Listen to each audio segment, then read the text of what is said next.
देखो, इस वीडियो में हम लोग डिस्कस करने वाले हैं कार्बन कंपाउंड का दूसरा वाला कंपाउंड। इसके प्रीवियस एक वीडियो में हम लोगों ने ऑलरेडी अल्कोहल वाला पार्ट डिस्कस कर लिया है। अगर तुम वो नहीं देखे हो तो उसका डिस्क्रिप्शन में लिंक मिल जाएगा। सेकंड, हमको दो कंपाउंड ही पढ़ना है क्लास 10 में। दैट इज, एक कंपाउंड था अल्कोहल, इथाइल अल्कोहल या इथानॉल। दूसरा कार्बन कंपाउंड जो हमें पढ़ना है, थोड़ा सा इलेबोरेटली उसके फिजिकल प्रॉपर्टी, केमिकल प्रॉपर्टी को थ्रू करना है, that is acetic acid.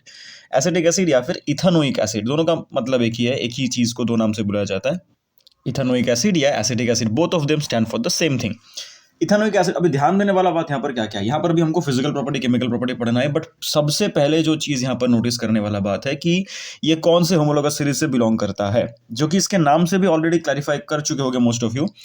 So oic acid indicates what, ये ओइक एसिड जब हम लोग फंक्शनल ग्रुप पढ़े हैं तो ओइक एसिड में हम लोगों ने देखा था कि ये कौन से फंक्शनल ग्रुप के लिए ये नाम अटैच होता है। ओइक एसिड किसके लिए जुड़ता है, जहां पर COOH कंपाउंड जुड़ेगा। To be very specific, COOH देखने में ऐसा होगा। ये कंपाउंड जहां जुड़ता है, इस हम लोग इस फंक्शनल ग्रुप को क्या बोलते हैं, कार्बोक्सिलिक एसिड। ये जिस कंपाउंड के साथ जुड़ेगा उसके नोमेनक्लेचर में ओइक एसिड ऐड हो जाता है, राइट। तो एसिटिक एसिड बोलने से ये आइडिया तो क्लियर नहीं होगा, बट क्योंकि क्वेश्चन में तुम्हें कभी कभी एसिटिक एसिड से ही क्वेश्चन पूछा जाएगा पेपर में, तो ये याद रखो कि इथानोइक एसिड अगर हमको दे दिया तो हम लोग नोमेनक्लेचर से आइडेंटिफाई कर पाएंगे कि सर ये COH है, क्योंकि लास्ट में ओइक एसिड है।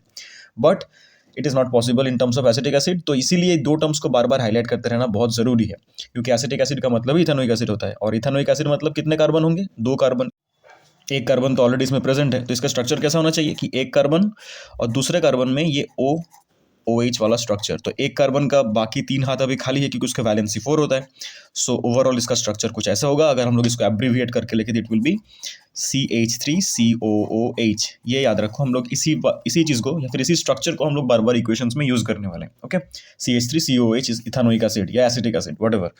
अभी आते हैं इसके प्रॉपर्टीज में। फिजिकल, एज यूजुअल हम लोग को इसका भी फिजिकल प्रॉपर्टी और केमिकल प्रॉपर्टी को थ्रू करना है। इसके फिजिकल प्रॉपर्टी में क्या क्या अपन को याद रखना है। फिजिकल प्रॉपर्टी के अंदर हमें बेसिक चीजें कुछ याद रखना होता है कि इसका अपीयरेंस कैसा है, पहला बात। इसका फिजिकल प्रॉपर्टी में मैं पहले डिस्कस कर दूं, कुछ चीज नोट करते रहो। फिजिकल प्रॉपर्टी में इंपॉर्टेंट क्या क्या है, पहला तो ये है कि सर ये कलरलेस है। ये कलरलेस है, स्मेल रहता है, लेकिन कलरलेस है और ट्रांसपेरेंट है। ये दोनों है, कलरलेस भी है और ट्रांसपेरेंट है, पानी जैसा है। कलरलेस एंड ट्रांसपेरेंट बोथ, पहला पॉइंट। दूसरा पॉइंट, इसका एक बहुत एक स्मेल रहता है, जिसको आइडेंटिफाई करने के लिए तुम एक एग्जांपल ले सकते हो विनेगर का। इवन विनेगर इसी चीज से बनता है। फॉर एग्जांपल, अगर मैं तुमको बोलूं कि अगर 5% से 8%, 10% तक ले सकते हो, 5 से 10% तक कॉन्सेंट्रेशन अगर एसिडिक एसिड का हम लोग ले लिए CH3COOH का, तो उसी का नाम विनेगर होता है। तो vinegar is basically nothing but a low concentration of ethanoic acid और एसिडिक एसिड, व्हाटएवर। अभी इसके अंदर और क्या क्या पढ़ना है हमको कि फिजिकल प्रॉपर्टी के अंदर, कि ये पानी में हर रेशियो में मिसिबल है। जैसे कि अल्कोहल भी था, याद करो, अल्कोहल अगर तुम पढ़ चुके हो, इथाइल अल्कोहल, इथानॉल का बात कर रहे थे। इथेनॉल हर एक रेशियो में पानी के साथ घुल सकता है। पानी के साथ घुलने को हम लोग क्या बोलते हैं, मिसिबल। सॉल्यूबल नहीं, सॉल्यूबल अलग चीज के लिए यूज होता है। मिसिबल मतलब दो लिक्विड जब एक साथ मिल जाता है तो उसको हम लोग बोलते हैं मिसिबल लिक्विड्स। तो पानी के साथ ये हर रेशियो में मिसिबल है, तीसरा पॉइंट। फोर्थ पॉइंट इसमें यह है कि इसका मेल्टिंग पॉइंट, अगर मेल्टिंग पॉइंट का भी बात करें, इसका melting point around 16 to 17 degree Celsius के आसपास होता है। उसके नीचे 16 या 17 डिग्री सेल्सियस के नीचे ये कंपाउंड सॉलिड रहता है। ये जब सॉलिड रहता है, तुम्हें स्क्रीन में भी दिख रहा होगा कि सॉलिड रहते टाइम ये दिखता कैसा है। It looks something like a glacier. Glacier के जैसा दिखता है सॉलिड स्टेट में। इसीलिए इसका पिघला हुआ चीज को, मतलब मेल्टिंग पॉइंट के बाद जब मेल्ट हो जाता है, जब ये एसिड लिक्विड स्टेट में आ जाता है, तब इसलिए इसका नाम कभी कभी ग्लेशियल एसिटिक एसिड भी बोला जाता है। तो ग्लेशियल एसिटिक एसिड मतलब क्या है कि बस ये मेल्टिंग पॉइंट के ऊपर लिक्विड स्टेट में। ग्लेशियल टर्म का रेफरेंस के लिए बोला गया कि यहाँ पर वो ग्लेशियर से जैसा दिखने में है बोल के ये ग्लेशियर टर्म को लाया गया। एक नंबर, ये याद रखो, ये बहुत इंपॉर्टेंट है, क्योंकि कभी कभी टर्म्स में ना नाम में ट्रिक कर देता है एग्जाम पेपर में। नाम में तुमको ट्रिक कर देगा, एसिटिक एसिड की ग्लेशियल एसिटिक एसिड। तुम जब नॉर्मल एसिटिक एसिड पढ़ के गए हो और तुम्हें क्वेश्चन में ग्लेशियल एसिटिक एसिड बोल दिया गया, कोई डिफरेंस नहीं होगा। But just to like clarify कि तुम अगर ये टर्म याद करके ना जाओ और एग्जाम में सपोज ये टर्म दे दिया, तुम सोचोगे कि नया कंपाउंड है, ग्लेशियल सामने जुड़ गया बोल के तुम कुछ ऐड कर दोगे इसके साथ। ऐसा नहीं है, नॉर्मल एसिटिक एसिड ही है। ग्लेशियल टर्म को ऐड करने का सिंपल सा ये मतलब है कि वो अपीयरेंस वाइज ग्लेशियर से दिखता है बिलो इट्स मेल्टिंग पॉइंट। इसीलिए ये टर्म थोड़ा याद रख लो। बेसिक कुछ प्रॉपर्टीज में, जैसे कि इसका टेस्ट सार होता है, सावर टेस्टिंग होगा। और सावर टेस्टिंग क्यों होगा, एसिड तो है ऑलरेडी, हमको पता ही एसिड सावर ही होता है। और इसका डेंसिटी, हाँ ये डेंसिटी इसका पानी से भारी है, मतलब ये डेंसिटी इसका 1.05 के आसपास है, 1.05 से लेकर 1.067 ऐसा कुछ होता है ग्राम पर सेंटीमीटर क्यूब, मतलब ये पानी से भारी है। और इसके अंदर और एक चीज़ देखना होता है हमको कि इसका boiling point, around boiling point पानी से ज़्यादा है इसका, 115-18 के आसपास होता है, 120 के आसपास होता है। और इतने सारे फिजिकल प्रॉपर्टी इनफ है। क्या करना है, कलरलेस और ट्रांसपेरेंट है, इसका कॉन्सेंट्रेशन कितना से विनेगर आता है ये वाला याद रखना, ग्लेशियल वाला याद रखना, mixable with water in every proportion और एनी रेशियो, सार है क्योंकि एसिड है, और डेंसिटी पानी से ज़्यादा है तो पानी से भारी है, बॉइलिंग पॉइंट पानी से ज़्यादा है। ये सब बेसिक कुछ फिजिकल प्रॉपर्टी शॉर्ट क्वेश्चंस में आते हैं। अभी आते हैं हम लोग इसके major point, that is chemical properties. लेकिन केमिकल प्रॉपर्टी पढ़ने से पहले मेक श्योर कि तुम already alcohol, to be very specific, alcohol के अंदर हम लोग जो पढ़े थे अल्कोहल का इथानॉल, उसका वीडियो पोस्टेड है हमारे चैनल में, इथानॉल वाला पार्ट देख लो, क्योंकि इथानॉल वाला पार्ट में एक रिएक्शन ऐसा है एस्टरिफिकेशन रिएक्शन बोल के, एस्टरिफिकेशन रिएक्शन का एक सब टॉपिक, तो सब टॉपिक नहीं बोलेंगे, एक इंपॉर्टेंट टॉपिक इसके अंदर वापस आया है। तो अगर तुम एस्टरिफिकेशन रिएक्शन नहीं पढ़े हो तब तक इसके केमिकल प्रॉपर्टी के अंदर, इथानोइक एसिड के केमिकल प्रॉपर्टी के अंदर एक चीज़ तब तक समझ नहीं पाओगे। तो इसीलिए इथानॉल और ये टॉपिक, इथानॉल और इथानोइक एसिड बहुत क्लोजली रिलेटेड है, दैट इज वाई ये दोनों सिलेबस में दिया गया। Through the esterification reaction these two are very closely related.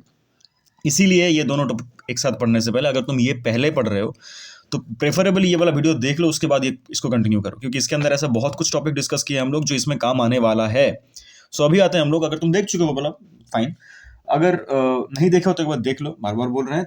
इसके बाद हम लोग आते हैं इसके केमिकल प्रॉपर्टी में, बट केमिकल प्रॉपर्टीज बहुत सारे नहीं है, इजी है, बट इनसाइड क्वेश्चंस कैसे कैसे आ सकते हैं वो हम लोग इसी टॉपिक के अंदर डिस्कस कर लेंगे। देखो सो सबसे पहला जो टॉपिक इसके अंदर हमें क्वेश्चन, मतलब देखो नाम से ही पता चल रहा है कि सर अगर इथानोइक एसिड है, इथानोइक एसिड, तो पहला बात तो सर ये एसिड होने के वजह से केमिकल प्रॉपर्टी एसिड से मिलना चाहिए, ऑब्वियसली मिलेगा।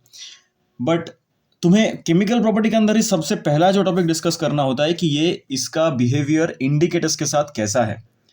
To be very specific, indicator मतलब लिटमस का कलर तो ये चेंज करने वाला है, राइट। लिटमस का कलर ये क्या करेगा, रेड से ब्लू या ब्लू से रेड, लिटमस का कलर ये चेंज कर देगा ब्लू से रेड, क्योंकि ये एसिड है।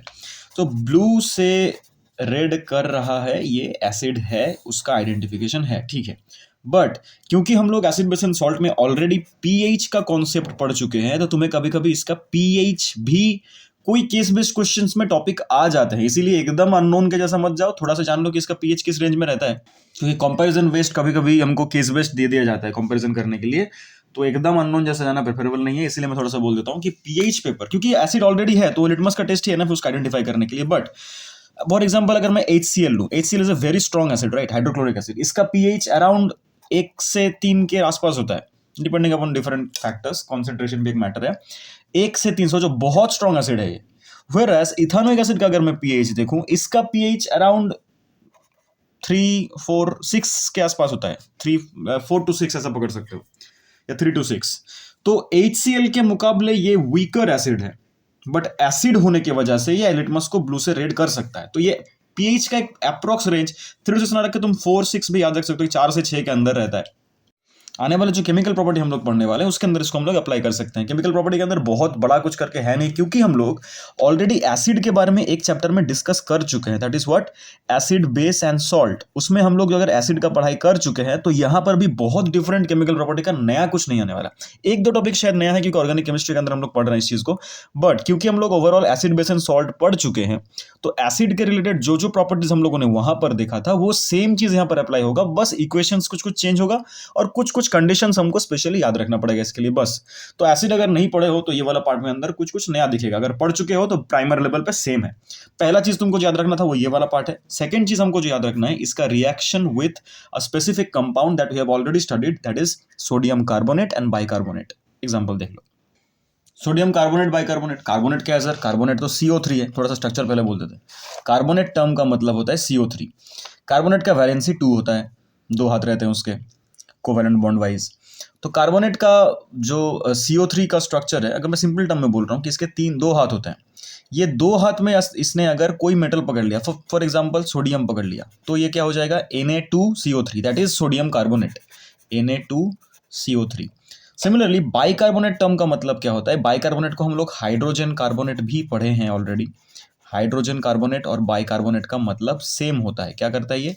यही CO3 के दो हाथ में एक में जब हाइड्रोजन पकड़ जाए, कोई एक में, और दूसरे में मेटल पकड़ा हुआ है, तो इसका नाम क्या हो जाएगा? Na2 नहीं आएगा, Na के बाद H आएगा, फिर CO3 आएगा। That is what hydrogen carbonate means. ये सोडियम हाइड्रोजनेट कार्बोनेट या सोडियम बाइकार्बोनेट का मतलब एक ही है। हम लोग जब एसिड बेस एंड सॉल्ट पढ़े थे उसमें हम लोगों ने ये भी डिस्कस किया था, कोई भी एसिड जब ऐसे कोई कंपाउंड में कार्बोनेट या बाइकार्बोनेट में रिएक्ट करेगा, क्या बनाता है? वो बनाता है CO2। तो यहां पर भी सेम चीज होगा, लेकिन यहां पर इंपॉर्टेंट बात क्या डिफरेंट है वो भी हम लोग अल्कोहल में डिस्कस कर चुके हैं, वो भी हम लोग इथेनॉल में डिस्कस कर चुके हैं, इसीलिए बोल रहे थे कि इथेनॉल पर देख लो क्या टॉपिक था इसके अंदर, कि इथेनोइक एसिड को CH3COOH, इसके साथ जब तुम Na2CO3 या फिर NaHCO3 दोगे, दोनों में रिजल्ट सेम आएगा, बस केमिकल इक्वेशन का बैलेंसिंग डिफरेंट डिफरेंट होगा। मैं बैलेंसिंग में नहीं दिखा रहा हूँ, पहले इक्वेशंस दिखा लेते हैं। क्या बनेगा इसमें? एक तो से सॉल्ट बनता है, अपन को पता है, CH3COONA, ये बनेगा, इसका नाम क्या था? सोडियम इथानोएट।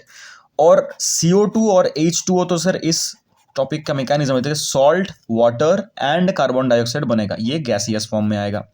अभी तुम अगर ये वाला बात समझ लो मैं क्या बोल रहा हूँ, यहाँ पर कुछ चैप्टर्स का इंटरसेक्शन होता है। ये टॉपिक ऐसा है क्योंकि हम लोग बार बार बोल रहा हूँ मैं कि acid base and salt already previously study कर चुके हो, अगर नहीं किए हो तो it is too late, already कर लो भाई, बहुत देरी हो गया।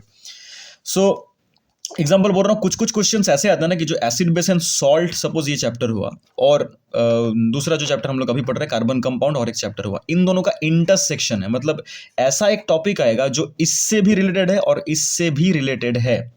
ऐसे क्वेश्चंस पे ज्यादा ध्यान दो, क्योंकि CBSE जब कॉम्पिटेंसी बेस्ड क्वेश्चंस कर रहे हैं तो टीचर्स जब पेपर बनाते हैं ना, उनका दिमाग में ये रहता है कि हम लोग अगर ऐसा कोई क्वेश्चन रिलेट कर पाए जो दोनों चैप्टर से बिलोंगिंग है, तो हम लोग ये टेस्ट कर सकते हैं कि बच्चों के अंदर एक्चुअली वो आइडिया क्लियर हुआ है कि नहीं, उन्होंने एक्चुअली वो कॉन्सेप्ट को ग्रैब किया है कि नहीं जो इन दोनों चैप्टर में रिपीट हो रहा है।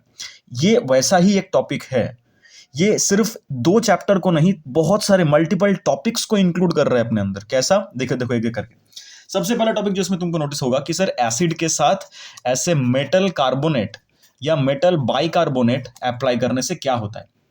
हमको पता है कि सर हमेशा यही रूल है कि उसमें एक सॉल्ट बनेगा, पानी निकलेगा और CO2 निकलेगा, as a product H2O, CO2 और एक सॉल्ट मिलने वाला है अपन को।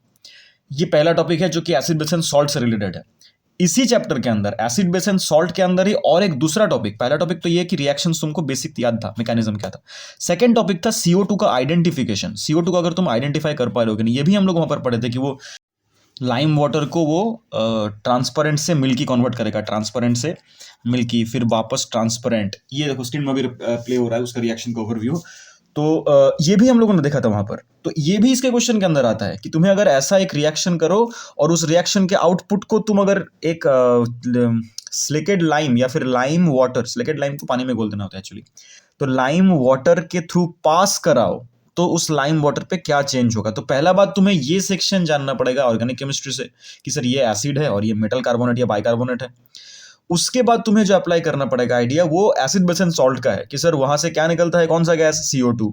CO2 क्या करता है? मिल्की व्हाइट कर देता है इसको, लाइम वाटर को, turns lime water milky white, initially कि ट्रांसपेरेंट था उसको मिल्की व्हाइट बना देगा। ये सब क्वेश्चंस जो हमारा प्रीवियस चैप्टर्स में ऑलरेडी डिस्कस हो चुका है, वो तुम्हें इन सब चैप्टर्स के क्वेश्चंस में भी दिखेगा, because these topics are intersecting to each other. अभी और एक टॉपिक इसके अंदर इथेनॉल से, इथेनॉल का जो टॉपिक डिस्कशन हुआ था उससे भी तुम्हें क्वेश्चन आ सकता है कि ये वाला जो सॉल्ट है, तुम अगर ध्यान से देखो, इस सॉल्ट में यहां तक, इस O तक, ये एक कोवैलेंट कंपाउंड है, हम लोगों ने ये भी पढ़ा था उसमें। और Na वाला पार्ट जो है ये एक आयनिक कंपाउंड है O के साथ। मतलब क्या, अगर जूम करके दिखाऊं मैं, मतलब थोड़ा सा इस पार्ट को ब्रेक करके दिखाऊं, ये COONA कैसे बना? C के डबल बॉन्ड O ऊपर की तरफ है और इधर एक O है। बेसिकली होता क्या है कि इस हाइड्रोजन को बाहर निकाल देता है सोडियम, क्योंकि sodium being high reactive with comparison to hydrogen, वो हाइड्रोजन को डिस्प्लेस कर देगा और खुद वहां पर बैठ जाएगा। लेकिन प्रॉब्लम क्या होगा कि सर सोडियम तो आयन बनाता है, हाइड्रोजन यहाँ पर ऑक्सीजन के साथ कोवैलेंट बॉन्ड में बैठा हुआ था, मतलब यहाँ पर ऑक्सीजन के साथ वो ऐसे कोवैलेंट बॉन्ड में था, तो हाइड्रोजन निकल चुका है, अब इसके पास तो बॉन्ड है, मतलब एक इलेक्ट्रॉन खाली बैठा है, तो ये O माइनस रहेगा और Na प्लस रहेगा। मतलब ये वाला पार्ट इलेक्ट्रोवैलेंट होता है, इसके आगे वाला पूरा पार्ट कोवैलेंट होता है। मतलब एक ही कंपाउंड में तुमको दोनों स्ट्रक्चर दिखेगा, इसलिए ये वाला स्ट्रक्चर भी इंपॉर्टेंट है, CO2 का आइडेंटिफिकेशन भी इंपॉर्टेंट है, और ये ओवरऑल रिएक्शन इंपॉर्टेंट है क्योंकि दोनों इनपुट से सेम रिजल्ट आ रहा है, जस्ट बैलेंसिंग का डिफरेंट होता है। ठीक है, आई होप ये सेकंड जो रिएक्शन हम लोग पहला टॉपिक क्या पढ़े फिजिकल केमिकल प्रॉपर्टी के अंदर कि वो चेंज करेगा, कलर चेंज करेगा, पीएच क्या है और हाइड कितना स्ट्रांग है वो हम लोग इसके पीएच रेंज से एज्यूम कर सकते हैं कि तुम्हें सपोज ऐसा क्वेश्चन भी आ सकता है कि there are 2 acids X and Y, एक का रेंज है 1 से 3 तक, दूसरे का पीएच रेंज है 4 से 6 तक। मोस्ट प्रोबेबल क्या होगा उसके रिगार्डिंग तुम्हें एक्स और वाई को आइडेंटिफाई करना पड़ेगा। तुम्हें 4-5 ऑप्शंस दिया रहेगा कि एक्स कौन है वाई कौन है, तब तुम अगर पीएच का बेसिक रेंज भी मोटा मोटी अगर याद नहीं है तो ये सब न्यूमेरिकल्स अटेम्प्ट नहीं कर पाओगे। इसीलिए थोड़ा सा पीएच का भी डिस्कशन याद रखो पहला टॉपिक के मुताबिक। सेकंड टॉपिक में हम लोग डिस्कस किए ये वाला रिएक्शन। आते हैं थर्ड रिएक्शन में, दैट इज सोडियम हाइड्रोक्साइड के साथ बेस के साथ एसिड का रिएक्शन जो था एसिड बेस एंड सॉल्ट में भी। इसमें भी क्या होगा हम लोग ऑलरेडी पढ़ चुके थे सर यहाँ। अच्छा NaOH है क्या, ये तो एक बेस है। हम लोग पढ़ेंगे कि एसिड प्लस बेस करने से क्या आता है, there is a neutralization reaction, क्या बनता है सॉल्ट एंड वाटर। यही गोल था, मतलब यही टॉपिक हम लोग ऑलरेडी डिस्कस कर चुके थे प्रीवियस चैप्टर्स में, तो यहाँ पर भी वही होगा। अगर मैं इथानोइक एसिड के साथ CH3COOH के साथ अगर मैं NaOH को रिएक्ट कराऊँ, ये तो एक एसिड है भैया और ये एक बेस है, तो रिएक्शन होकर बनेगा क्या सॉल्ट, जबकि और सॉल्ट और H2O, पहले तो H2O तुम लिख दो सॉल्ट। अच्छा H2O कहाँ से आया सर, यहाँ से H को डिस्प्लेस किया था Na ने जैसा प्रीवियसली किया था, और यहाँ से OH, तो पड़ा क्या रहा CH3COONA, वही बनेगा CH3COONA। इसका हम लोगों ने प्रीवियस टॉपिक में नाम क्या बोला था, सोडियम इथानोएट। ये भी सोडियम इथानोएट है, इसके पहले भी हम लोगों ने सोडियम इथानोएट का ही फॉर्मेशन देखा था यहाँ पर CH3CONA। यहाँ पर देखो रिएक्शन में वही बना है CH3COONA, ये अल्कोहल में भी बना था, अपकमिंग रिएक्शंस में भी बनेगा। तो ये तो बहुत इंपॉर्टेंट एक सॉल्ट है जो कि कार्बन कंपाउंड में बार बार रिपीट होता रहता है। अभी आता है इसका, ये बस इतना सा याद रखना है और कुछ इसके अंदर याद रखने का बहुत ज़रूरत है नहीं। इसके बाद हमें जो फोर्थ रिएक्शन याद रखना होता है, फोर्थ जो केमिकल प्रॉपर्टी है वो है एस्टरिफिकेशन, जो कि हम लोग ऑलरेडी डिस्कस कर चुके हैं। तो मैं इस वीडियो में उसको, इस वीडियो को उतना लेंदी नहीं करेंगे उसीलिए। तो तुम अगर एस्टरिफिकेशन नहीं पढ़े हो तो प्रेफरेबली प्रीवियस वीडियो में देख लो एस्टरिफिकेशन रिएक्शन क्या है, क्योंकि एस्टरिफिकेशन इस टॉपिक के अंदर भी है और फर्दर इसका जो 5वां प्रॉपर्टी है वो एस्टरिफिकेशन से ही रिलेटेड है। एस्टरिफिकेशन था क्या, अगर मैं थोड़ा सा ओवरव्यू बोल दूं तो एस्टर बनता क्या था कि अगर हम लोग कोई अल्कोहल के साथ, हम लोग इथेनॉल लिए थे, कोई कार्बोक्सिलिक एसिड का ग्रुप ऐड कर दे, कार्बोक्सिलिक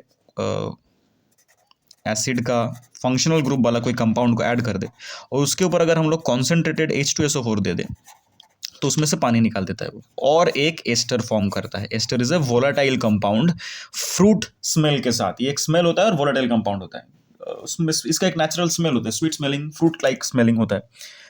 लेकिन अभी सवाल ये है कि यहाँ पर हम लोग यहाँ तक ही पढ़े थे प्रीवियस टॉपिक में कि सर एस्टर क्या होता है, कैसे बनता है, इसका मैकेनिज्म भी हम लोग डिस्कस किए थे वहाँ पर। लेकिन एस्टरिफिकेशन रिएक्शन के बाद और एक क्वेश्चन हमको कभी कभी दिया जाता है कि सपोज तुम्हें एक एस्टर दिया हुआ है, एस्टर तुम्हें दिया हुआ है और ये एस्टर बनता किस किस चीज़ से, अल्कोहल और कार्बोक्सिलिक एसिड को मिक्स करके या फिर रिएक्ट करा के।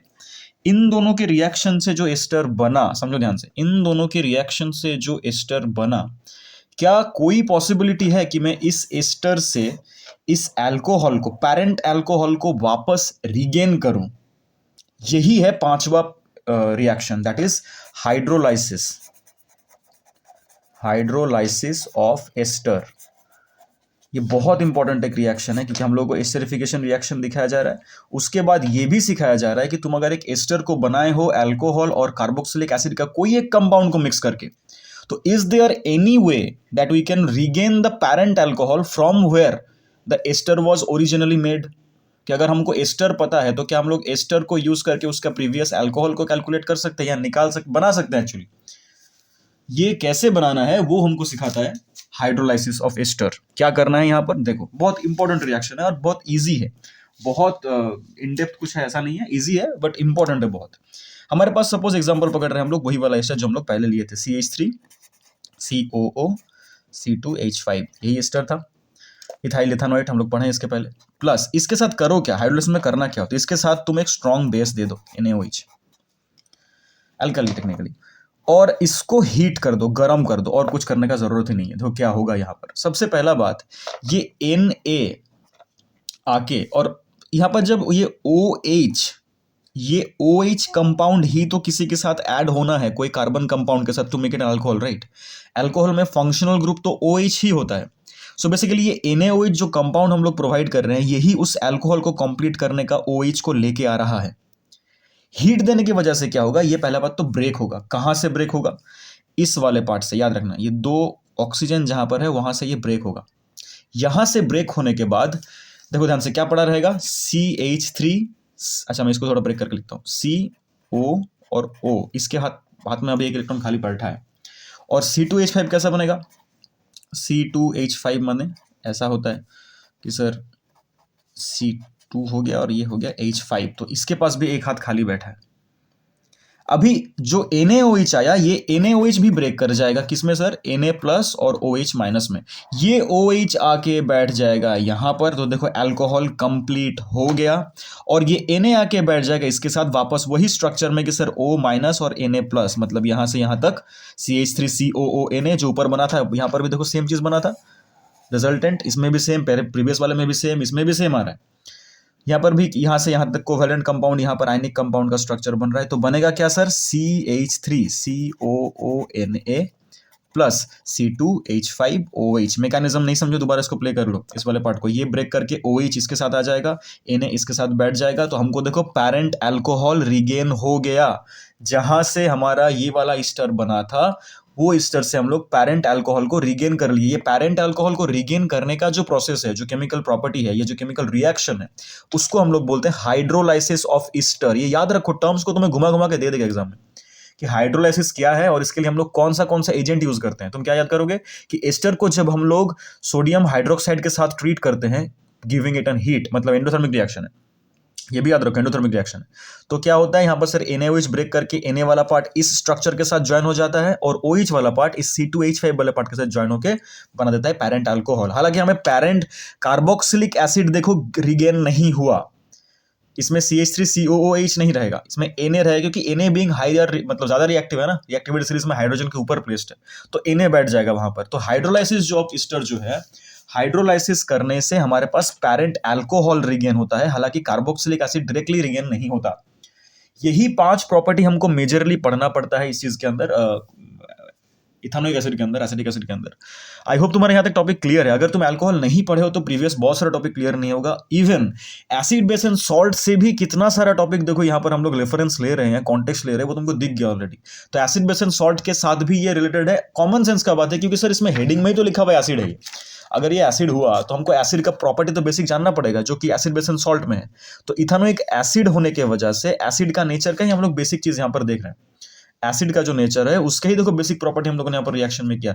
सेकंड रिएक्शन भी एसिड का प्रॉपर्टी था। फर्स्ट रिएक्शन, फर्स्ट जो केमिकल प्रॉपर्टी था वो भी एसिड का ही प्रॉपर्टी था। थर्ड जो हम लोग पढ़े वो भी एसिड का ही प्रॉपर्टी था, थर्ड वाला। फोर्थ और फिफ्थ वाला हमारे लिए नया है।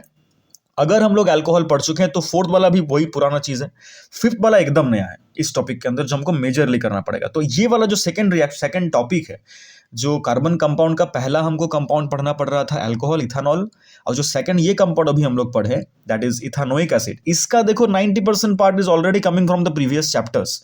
सो this is some kind of intersection with other chapters, जहां पर केस बेस्ड क्वेश्चंस बहुत प्रेडिक्टेबल है, मतलब बहुत हाई प्रोबेबिलिटी का है। प्रेडिक्टेबल बोलना गलत होगा, हाई प्रोबेबिलिटी का होगा। यहाँ पर क्वेश्चंस ऐसे आ सकते हैं कि तुम्हें 2 चैप्टर्स का इंटरसेक्शन मिल गया कुछ, और यहीं पर तुम्हारा देखिएगा कि दोनों में तुम्हें आइडिया क्लियर है कि नहीं है। इसके अंदर अभी क्वेश्चन और क्या क्या आ सकता है कि सर इसके यूजेस क्या क्या है, जो हम लोग पहले भी देखे थे। यूजेस अल्कोहल का भी देखे थे। इसके यूजेस बहुत वाइड स्प्रेड, जैसे हम लोगों ने पहले ही बोला कि सर ये विनेगर बनाने में काम आता है। तुम्हें अब स्क्रीन में प्ले हो रहा होगा, विनेगर बनाने में काम आता है ये।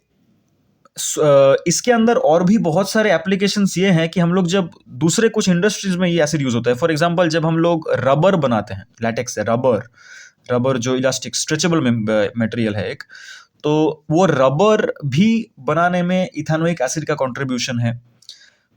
फार्मास्यूटिकल इंडस्ट्रीज में इसका बहुत वाइड यूजेस हैं। प्लास्टिक बनाने में यूज होता है। डाइज, कलर्स जो पिगमेंट्स होते हैं डाइज, वो बनाने में यूज होते हैं। ऐसे बहुत सारे इंडस्ट्रीज में इसका बहुत वाइड स्प्रेड यूजेस है।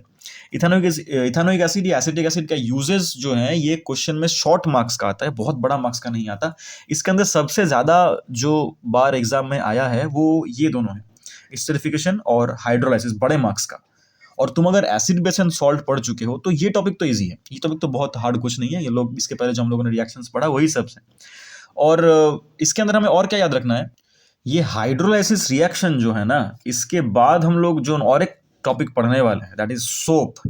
सोप बनाने में यही यूज होगा और उसके अंदर यही वाला कंपाउंड इसी स्ट्रक्चर का बनेगा जहां पर कोवैलेंट कंपाउंड भी है और साइड में आयनिक स्ट्रक्चर भी है। तो हाइड्रोलाइसिस आया स्टेरिफिकेशन से, स्टेरिफिकेशन आया अल्कोहल टॉपिक से। तो तुम अगर अल्कोहल से कंटिन्यूएशन ये नहीं पढ़ रहे हो तो इसके बाद जो टॉपिक आएगा, जो नेक्स्ट वीडियो इसके बाद तुम देखोगे या पोस्ट होने वाला है, वो सोप का मैन्युफैक्चरिंग या सोप का जो कार्बन कंपाउंड टॉपिक के वाइज उसका वर्किंग मैकेनिज्म है वो तुम समझ नहीं पाओगे। ये चेन जैसे चल रहा है कि पहले तुम अगर अल्कोहल वाला टॉपिक पढ़ोगे तो स्टेरिफिकेशन समझ में आएगा, स्टेरिफिकेशन समझ में आएगा तो हाइड्रोलाइसिस समझ में आएगा, हाइड्रोलाइसिस समझ में आया तो ये वाला रिएक्शन समझ में आ गया, मतलब ये कंपाउंड कैसे फॉर्म हुआ वो समझ में आ जाएगा। और यही कंपाउंड सोप में कैसे कंट्रीब्यूट कर रहा है, सोप का वर्किंग मैकेनिज्म में कैसे कंट्रीब्यूट कर रहा है वो समझ पाओगे। जब तक तुम प्रीवियस ना समझो चेन वाइज तब तक ये समझ नहीं पाओगे। सो इसको अच्छे से समझो। अगर कोई डाउट हो तो हमें कमेंट पे बताओ, हम लोग उसको लेके और डिस्कशन करेंगे आने वाले वीडियोस में। आई होप तुम्हारे पढ़ाई में ये वाला वीडियो थोड़ा सा कंट्रीब्यूट किया है। और तो ये वीडियो यहीं तक। जय श्री राम मित्रों, हर हर महादेव।